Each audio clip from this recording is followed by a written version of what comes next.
Hello good morning दोस्तों। मैं सिर्फ कौशलेंद्र सिंह। मैं अपने YouTube channel Kaushlendra Singh educational era में आपका बहुत बहुत स्वागत हार्दिक अभिनंदन करता हूं। आज लेसन प्लानिंग के अंतर्गत आज जो मेरा विषय है वह है विज्ञान और जो उप विषय है वो है रसायन विज्ञान। यहाँ पर क्लास 8th 7th है और जो दिनांक है वो अपने अनुसार डालेंगे जिस दिन आपकी टीचिंग होगी। और इसी के नीचे प्रकरण के नीचे एक पड़ता है विद्यालय का नाम, तो जहाँ प्रैक्टिस इन टीचिंग हो रही होगी उस विद्यालय का नाम यहाँ पर लिखेंगे। खासकर जो लेसन प्लानिंग है वह कक्षा में जाने से पूर्व की तैयारी है। और यहाँ पर हमारा जो प्रकरण है वह है भौतिक तथा रासायनिक परिवर्तन। तो भौतिक तथा रासायनिक परिवर्तन को पढ़ाने के बाद मैं एक्सपेक्ट करता हूँ कि ये योजना बनाई जाती है कि हाँ, छात्रों को ये चीज़ इन चीज़ों का ज्ञान हो सकेगा। तो सबसे पहले ये जो लेसन प्लानिंग है, खासकर जो ये आपको दिखा रहे हैं, ये हर्बर्ट लेसन प्लानिंग है जिसमें कि सामान्य और विशिष्ट उद्देश्य रहते हैं। और यहाँ पर आप देख रहे हैं सभी लोग, जो हमारा प्रकरण है वो भौतिक तथा रासायनिक परिवर्तन है। तो यहाँ पर भौतिक तथा रासायनिक परिवर्तन को पढ़ाने के बाद जो सामान्य उद्देश्य हैं वह हैं कि छात्रों में सबसे पहला हमारा जो सामान्य उद्देश्य की जो पूर्ति होगी कि छात्रों में वैज्ञानिक दृष्टिकोण का विकास होगा। दूसरा है छात्रों में तर्क शक्ति का विकास होगा। तीसरा है छात्रों में विज्ञान के प्रति जागरूकता बढ़ेगी।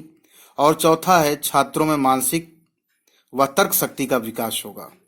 और पांचवा है छात्रों में विज्ञान के प्रति रुचि उत्पन्न होगी। तो कहने का मतलब है कि ये जो समान उद्देश्य होते हैं संभवतः विषयवार जो है समान ही रहते हैं, पर कुछ पॉइंट्स को बढ़ा दिया जाता है प्रकरण के अनुसार। उसके बाद आता है विशिष्ट उद्देश्य। विशिष्ट उद्देश्य क्या है? जो सामान्य उद्देश्य है उसके बाद में विशिष्ट उद्देश्य लिखे जाते हैं।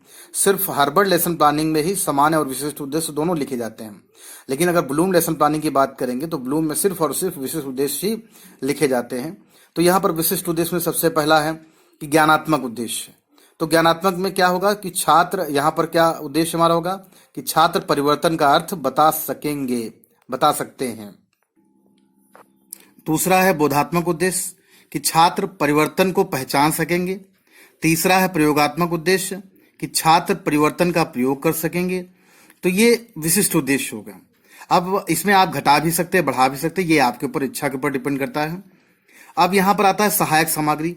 तो सहायक सामग्री का मतलब क्या हुआ कि रासायनिक परिवर्तन को दर्शाता हुआ चार्ट, जैसे यहाँ पर आपके सामने ये दिख रहा है, इस प्रकार का वाटर, फ्रीजिंग, मेल्टिंग, आइस, इस प्रकार की चीजें दिख रही हैं यहाँ पर, तो ये आप बता सकते हैं। उसके अलावा पूर्व ज्ञान क्या होगा कि छात्र आसपास होने वाले परिवर्तनों से परिचित हैं। यहाँ पर पूर्व ज्ञान के प्रीवियस नॉलेज के बाद आता है प्रस्तावना प्रश्न, अर्थात प्रकरण पर छात्र छात्राओं को लाने के लिए उससे संबंधित प्रस्तावना प्रश्न पूछे जाते हैं। तो सबसे पहला प्रस्तावना प्रश्न यहाँ पर पूछा गया, क्या प्यास लगने पर हम क्या करते हैं? तो छात्र आंसर देंगे, प्यास लगने पर हम पानी पीते हैं। दूसरा प्रश्न पूछा जाएगा, पानी को फ्रीजर में रखने पर क्या होता है? तो बच्चा आंसर देगा, छात्र आंसर देगा, पानी को फ्रीजर में रखने से बर्फ बन जाती है। तीसरा प्रश्न फिर पूछा गया कि बर्फ को खुला छोड़ देने पर क्या होता है? छात्र आंसर देंगे कि बर्फ को खुला छोड़ देने पर बर्फ पुनः बन जाती है। तो यहाँ छात्र आंसर देगा कि बर्फ को खुला छोड़ देने पर बर्फ पुनः पानी बन जाती है। फिर चौथा प्रश्न पूछा गया प्रस्तावना प्रश्न, जिसे समस्यात्मक प्रश्न भी कहते हैं, कि पानी में लोहे की कील डालने पर तथा उसको हवा के संपर्क में लाने पर क्या होता है? अब क्या है, समस्यात्मक प्रश्न है। अब इसके बारे में बच्चा नहीं बता पा रहा, तो क्या होगा, स्टेटमेंट द एम बोला जाएगा। छात्राध्यापक छात्र छात्राओं को उद्देश्य कथन कहेगा कि छात्रों, आज हम भौतिक परिवर्तन तथा रासायनिक परिवर्तन के बारे में विस्तार पूर्वक अध्ययन करेंगे। तो उद्देश्य कथन के बाद आता है फिर प्रस्तुतिकरण। प्रस्तुतिकरण का मतलब होता है कि मुख्य शिक्षण बिंदु। तो मुख्य शिक्षण बिंदु, हम कितने शिक्षण बिंदु को वहां पढ़ा पाएंगे ये देखा जाता है। तो यहाँ पर मुख्य शिक्षण बिंदु क्या है? दो हैं, एक है भौतिक परिवर्तन, दूसरा है रासायनिक परिवर्तन। तो यहाँ पर सबसे पहले हम भौतिक, जो मुख्य शिक्षण बिंदु एक है, 1 है भौतिक परिवर्तन, उसको लेंगे। तो उससे संबंधित क्या होगा, हमने यहाँ पर देखा लेफ्ट साइड में क्रमांक डाला, मुख्य शिक्षण बिंदु 1 भौतिक परिवर्तन। अब यहाँ पर हमने उससे विकासात्मक प्रश्न पूछे। क्या पूछा कि बैंड को खींचकर छोड़ने पर क्या होता है? तो छात्र आंसर क्या देगा कि बैंड को खींचकर छोड़ने पर उसके आकार में परिवर्तन होता है। दूसरा फिर हम विकासात्मक प्रश्न पूछेंगे कि मोम को पिघलाने पर क्या परिवर्तन होता है? छात्र आंसर देगा कि मोम गर्म होकर ठंडा होने पर पहले जैसा हो जाता है। तीसरा प्रश्न फिर पूछेंगे कि पानी को फ्रीजर में रखने पर क्या होता है? तो पानी बर्फ में परिवर्तित हो जाता है। ये बच्चे ने आंसर दिया। अब हम स्पष्टीकरण देंगे। क्या करेंगे? भौतिक परिवर्तन के बारे में बताना है। तो क्या होगा कि भौतिक परिवर्तन में पदार्थ का रूप बदल जाता है, पदार्थ की पूर्व अवस्था पुनः प्राप्त की जा सकती है। तो ये क्या हो गया? स्पष्टीकरण हो गया भौतिक परिवर्तन का। अब आता है हम दूसरा शिक्षण बिंदु लेंगे। दूसरा शिक्षण बिंदु क्या है? जैसे यहाँ पर आपका दिख रहा है रासायनिक परिवर्तन, तो ये क्या है? क्रमांक 1 है। और यहाँ पर रासायनिक परिवर्तन। अब यहाँ छात्र छात्रा अध्यापिका क्या करेंगे? प्रश्न पूछेंगे कि कागज को जला देने पर क्या होता है? तो छात्र आंसर देगा कागज को जला देने पर कागज राख में परिवर्तित हो जाता है। तो ये पहला आंसर विकासात्मक प्रश्न हो गया। दूसरा हम पूछेंगे, दूसरा विकासात्मक प्रश्न क्या होगा कि लकड़ी को जलाने पर क्या होता है? तो यहाँ पर दूसरा आंसर जो विकासात्मक प्रश्न का उत्तर आएगा कि लकड़ी को जलाने पर लकड़ी कोयले में बदल जाती है।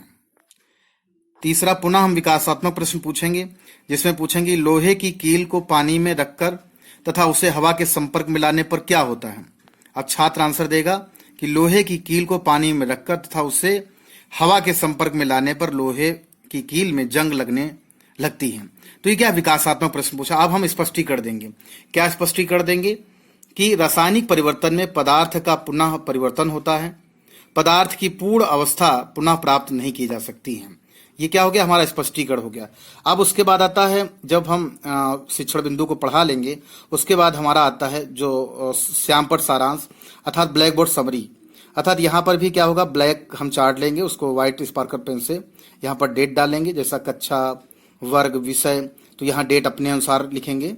उसके बाद यहाँ पर रसायन विषय विज्ञान होगा, उप विषय रसायन विज्ञान, प्रकरण भौतिक तथा रासायनिक विज्ञान होगा, रासायनिक परिवर्तन होगा।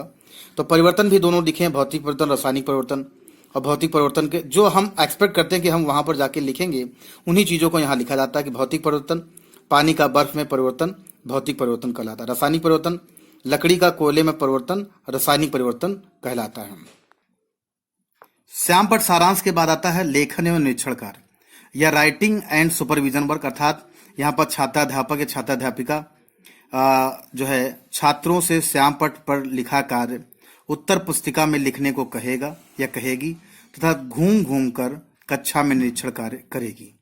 तो ये क्या है? राइटिंग एंड सुपरविजन वर्क है।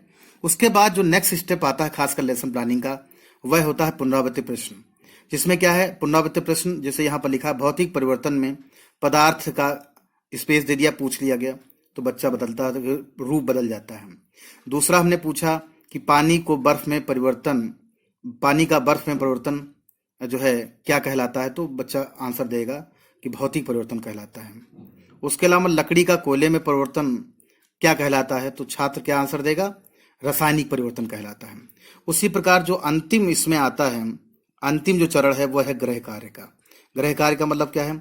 कि अगले दिन जो छात्र छात्राएं आएंगे तो इस प्रकरण से संबंधित कुछ ना कुछ पढ़कर आएंगे, जिसमें इसमें दिया भी है कि खासकर सभी छात्र भौतिक तथा रासायनिक परिवर्तन के बारे में पढ़कर आएंगे तथा उनके 4 उदाहरण लिख के लाएंगे।